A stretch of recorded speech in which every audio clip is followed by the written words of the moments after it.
kong Pilipino, sa makaisa pa, ngayon ko lang rin kayo nakita eh.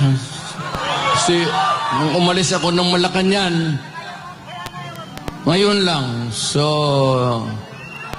pagpatawarin po ninyo ako, maghingi ako ng tawad. It comes late, but maraming salamat sa inyo. At ginawa ako ninyong presidente.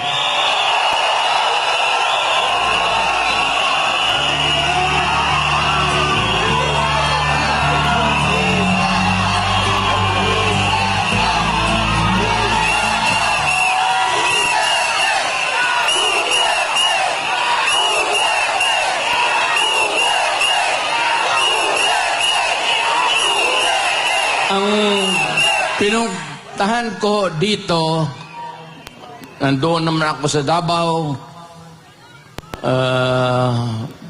Pag gano'n nang ako lumakad, staggered, I use a cane, nagbabadtos na ako. Because of old age. I used to be, pupunta ako dito ng Davao, dito man ako nag-aral, at matatag at matigas ang katawan. Hindi ko naman akalain na paabotin ako ng Panginoong Diyos. Makatapos, makauwi, makatrabaho, at maging isang mayor doon for 23 years. Naging congressman, vice mayor ako ng anak ko. Tapos, after about almost 30 years, bumalik ako ng Maynila, hindi na estudyante, presidente na ako.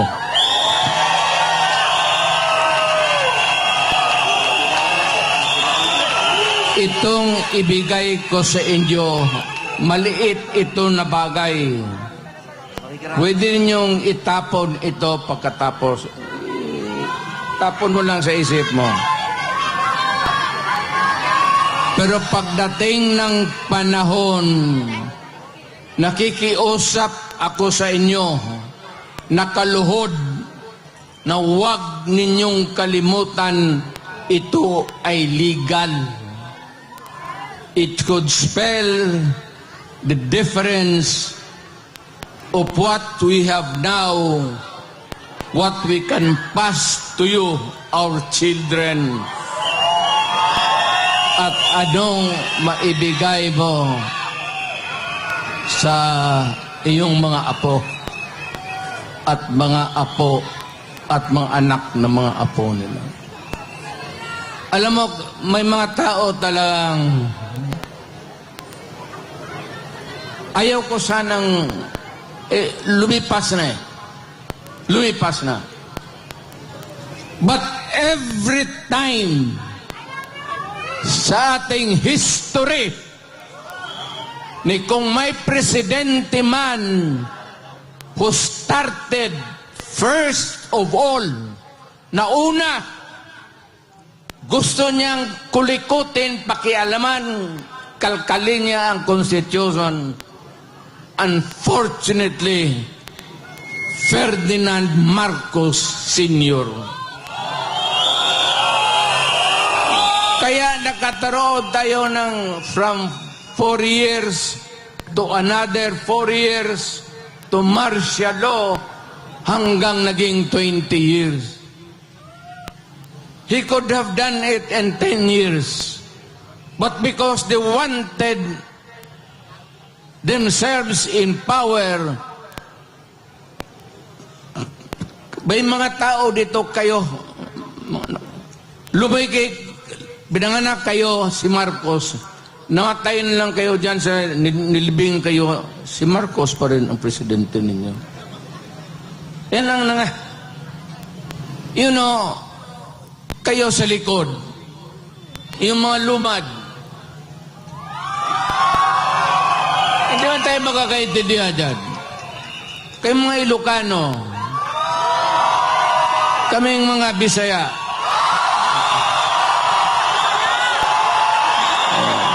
mga Waray, mga Moro, nung unang panahon, nakakaintindihan ba tayo? Nung una, inalipin tayo ng mga Espanyol. Wala tayong pulbura. Ang sekreto niyan, pulbura pati kanyon. So, nung unang putok-putok, at mabuti na lang itong si Magellan, sumimple, pumunta sa likod ni Magellan, at pinutol yung itlog niya ni Magellan.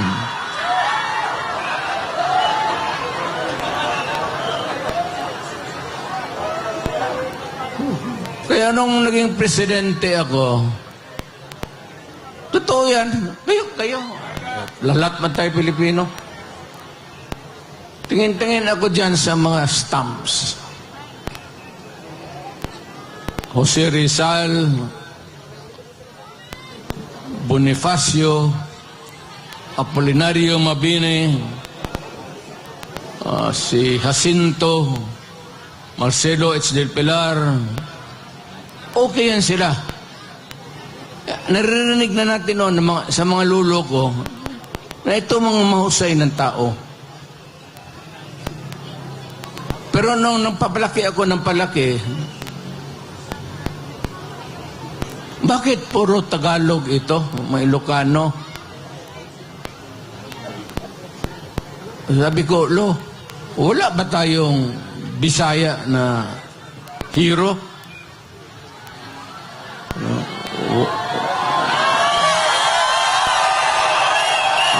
Wala manak. Nakalimutan lang tayo ng mga Tagalog kasi sa Bisaya lang tayo. Kumputang ina ito. Kaya nung na-presidente ako, tinawag ko ito mga historical commission natin. Yung tingnan anong mga stamps natin. Hoy! Nga kayo.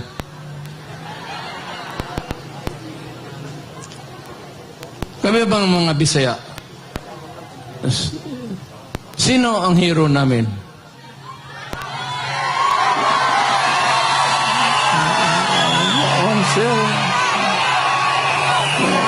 Na balitaan namin si Daguhoy sa Cebu. Ang problema kay Daguhoy, of later years, nung bago na, ito mga polis na gago, lahat ng mga polis, ang tawag nila sa mga ganon, Daguhoy. Kung bakit nyo gipangalan Daguhoy ang mga animal na kriminal na paano na si Daguhoy hindi natin mahiro? O sino pa sabi doon? Yung tigas na Cebuano, sino? Sabi man nila, meron man, sir. O sino? Pero isda man, sir. Sino? Si Lapu-Lapu, sir. Yun ang pumatay kagway jeep.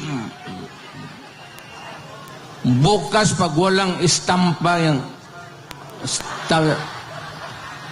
kaya ngayon nandyan na si Lapu-Lapu, tapos si Daguhoy.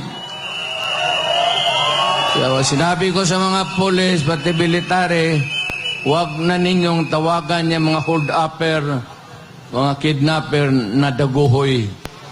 Ayaw ko bakit nakaugulian nila yan. Hindi naman sinasadya siguro.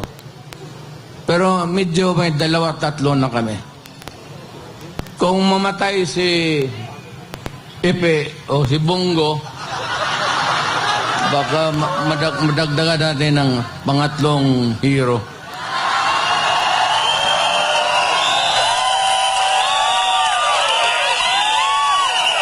Ito lang, hindi ko na lang habain, ha?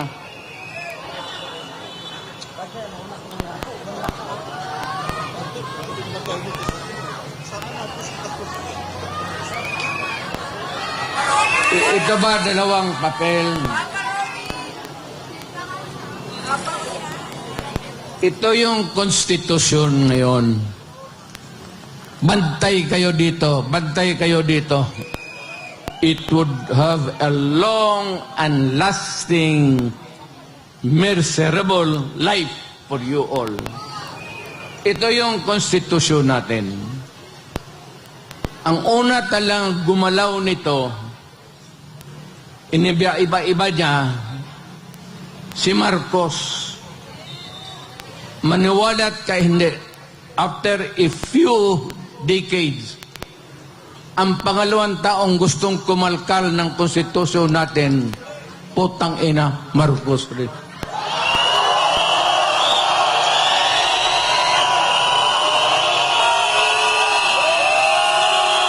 Ano ang dahilan?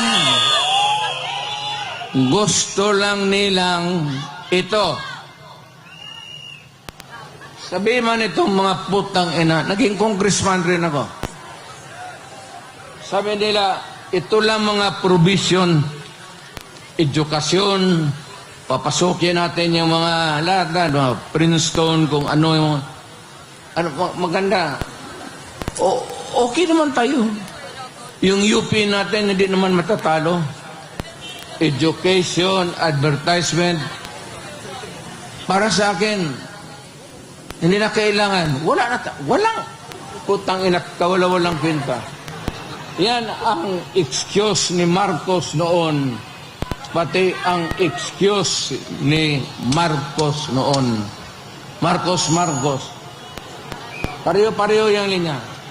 Except dito, sa isang linya lang, nandyan. Yan lang ang target nila. Ito, excuse yang ito para mabuksan lang ang konstitusyon. Hindi mo sabihin na ito lang ang galawin namin. Pag nagalaw yung konstitusyon, putang ina, walang makakapara, lahat na, everything goes. Ang gusto nilang pakialaman, ito, yung termino ng tatay niya na binalastog niya at itong konstitusyon ngayon ni Martin Romualdez, asawa si Lisa, pati si Bongbong. Ano ang gusto nila? Pahabaan ang konstitusyon. Kasi noon nga, nilampastagan ni Marcos, napaalis siya sa Pilipinas, sinauli yung original. Pero, ginawang original, pero ang ginawa, one term lang ang president.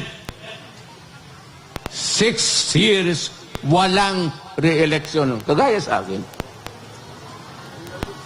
Yung konstitusyon na inabot, under which Marcos was elected, ganon rin. One term, 6 years. Ito, excuses na lang ito.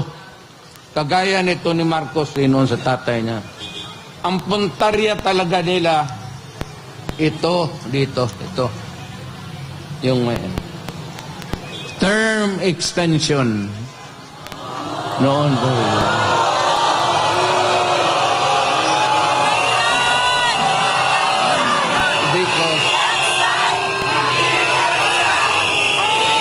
Yang Constitution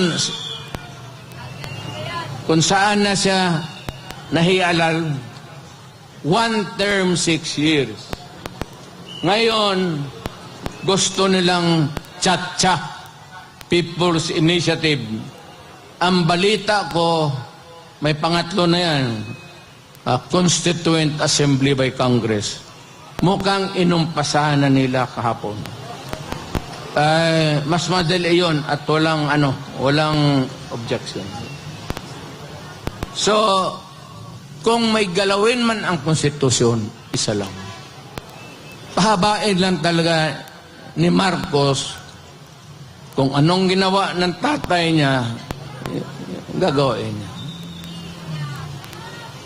Eh ako, na-elected ako under this constitution. It says that I served 6 years. Then after that, I go out. Umalis ako. Usang doon.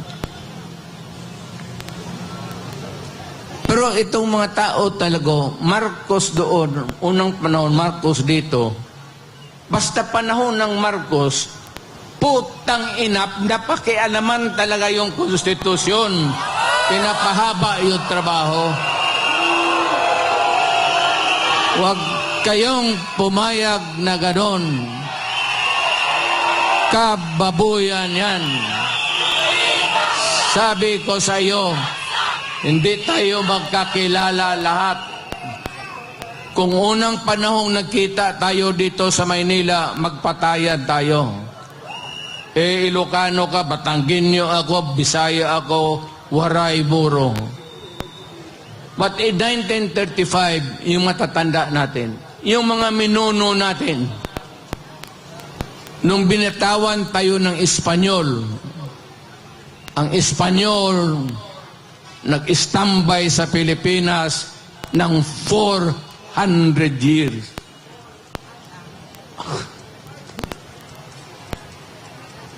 $400.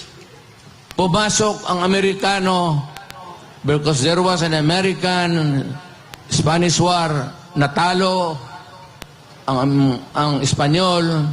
Nawala sa kanila ang Mexico, yung mga Marianas Island, pati Philippines. Isinurrender nila sa Amerikano. So, ang umupo uli dito ang Amerikano. So, ilang taon tayo nagdusa, nagpakahirap sa mga banyaga. Ngayon, may isang presidenteng dumaan na matagal na dinispatsa naman sana namin. Pati ito ngayong anak, may tuyo sa ulo talaga ang mga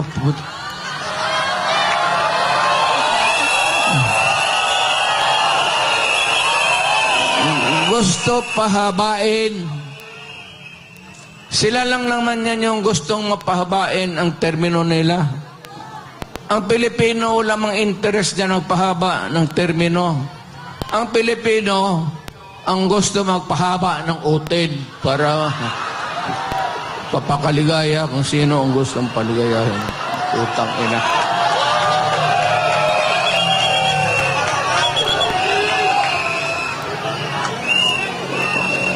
Hindi na ako magtatagal kasi marami pong salita. Tsaka ilang araw na kayo. Mag-uwi na kayo. Huwag lang kayong magpaluko. Yan ang legal. Sabi ko. Huwag na huwag ninyong pumayag na mangyari yan. Kasi mapalitan nila ngayon, walang siguro ko mapalitan sunod na eleksyon. Kasi ang gusto nila, presidential Republican type of government. Ang Pilipino, tayong lahat dito, may isang boto para sa presidente. Ngayon, ang gusto nila itong Congress, tutunawin nila, gawain nilang parliament. Ang magboto sa presidente o prime minister, ang tawag na dyan hindi presidente, prime minister na, ang mga assemblyman o kaya yung mga congressman ngayon, hindi na kayo makaboto. Nada. Philippines. No more. Kaya huwag kayong pabayag. Bas matunaw na yung mga kamay ninyo. Sabihin ninyo doon sa kapitbahay ninyo, putang ina ka, pag pumirma ka niyan, papatayin kita. Magpatayan na lang tayo dito lahat. Huwag kayong pumayag sa kabalustugan na yan. Masisira ang Pilipino. You would lose your direct vote. Ako gusto ko si Marcos. Ako gusto ko si Ramos. Ito, isang boto ko lang to. Oh. Ito, gusto ko si Villar. Isang boto lang. Pag tinunaw nila ang konstitusyon ngayon at yung sabi nilang bagong konstitusyon, itutunaw na nila ang lalabas niyan, ang presidente maging prime minister na. At ang mga yung mga congressman ngayon, assemblyman na, wala ng Senate, wala ng House of Representatives. Purnada na tayo. Kung sakali man, itapon lang ninyo ang oras, kung sa anong oras kayo mag-umpisa dito, pagka ganon, well, meron akong ipagbilin sa inyo. Hindi pa naman talaga at saka ako naging presidente. Awang-awa ako sa military. Mababait yan sila. Awang-awa ako sa mga polis. Yung mga polis, maraming gago dyan. Yung iba, pwede niyo patayin. Pero sila sa trabaho nila, medyo talagang matino yan sila. I would like to caution you that hindi pa tayo umabot ng critical math na mapunta sa Malacanang. Iwasan nyo muna. Pag-iusap ko lang sa inyo, let us make this rally peaceful in the meantime. Total, hindi naman tayo ginagawa. Wala namang nagkikano sa atin ng polis. Wala. Hindi naman tayo iniistorbo. Kaya mag-demonstration ba tayo? Dito lang muna tayo. Let us not go into the seat of the governing power. Kasi doon may mga national treasures tayo. Kagaya nung una nangyari kay Marcos, napasok ang Malacanang, marami ang nasira. Hindi man kanila yon sa Malacanang. Atin Diyod sa Pilipino. Ano sa Tagalog? Bahandi. Ano bang bahandi? Yung lahat ng sa Malacanang, persa lang ang jackie nila, pati panty. Yang lahat dyan, mga paintings, lahat makita mo, kayamanan ng Pilipino yan. So, huwag muna doon at kung magpunta to doon, huwag natin sirain. Ang huwag ninyo kalabanin ang pulis pati military. Kung pagdating ako ng paagitna, kasi ayaw ko, naging presidente kasi ako, naintindihan ko trabaho nila. Mahal ko ang militar. Mahal ko ang mga pulis.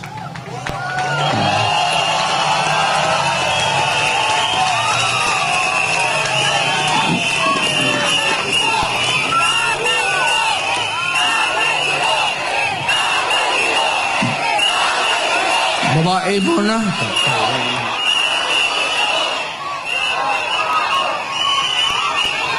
May nakikita kasi ako nung polis, ako nung presidente pa ako na na-assign sa akin, na wala man nung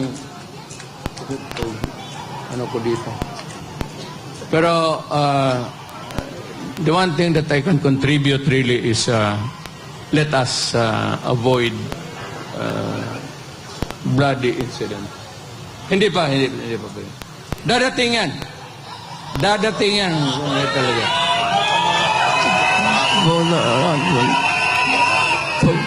pagdalang itong si...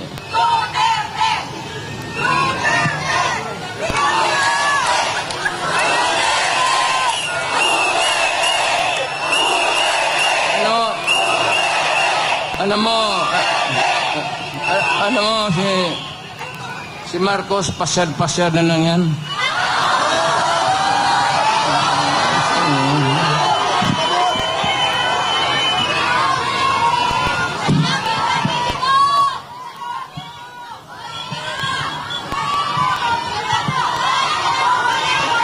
Wala nang, Marcos, ano?